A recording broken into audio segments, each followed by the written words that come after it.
27 pang undocumented Pinoys mula Saudi Arabia at Abu Dhabi ang umuwi sa Pilipinas kasunod ng paghigpit sa mga walang kaukulang papeles. Baon nila ang mapapait na karanasan. Balitang hatid ni Katrina Son.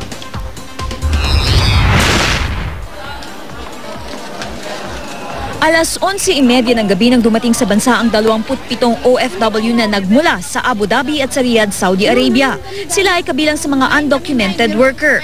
Buwan ng Marso nang simula ng bansang Saudi Arabia ang paghihigpit sa mga undocumented migrant workers sa kanilang bansa. Ito ay dahil sa isinusulong nila ngayon na Saudization. Ito ang paghihikayat sa mga pribadong kumpanya na tumanggap ng mga Saudi nationals.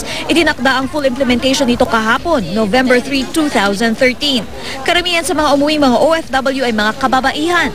Lahat sila may kanya-kanyang kwento ng paghihirap. Kaya naman karamihan sa kanila ay emosyonal. Kwento nila, ikinulong pa raw sila ng 4 na araw at ipinosas mula sa kulungan papuntang airport. Di raw tinanggal ang kanilang mga posas hanggang sa makasakay sila sa eroplano. Talagang pagbabayaran nila yun. Napakabastos nila, hayop sila. Ginawa nila akong baboy, hayop sila. Yung hirap po. Mas mabuti na pong dito na lang po kami sa lugar, sa bansa natin. Kahit mahirap, at least yung trato sa'yo mabuti. Kasi doon sa ibang bansa, ang hirap po. Ang hirap, parang hirap kalimutan ng lahat. Ilan lamang daw ito sa mga pasakit at paghihirap na dinanas nila.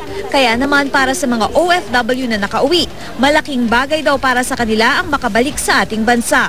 Siyempre, malaking salamat po kay Allah. Kahit paano nakauwi kami. Maswerte kasi nakauwi kasi marami pa kami doon mga kasama nandoon pa. Katrina Son, GMA News.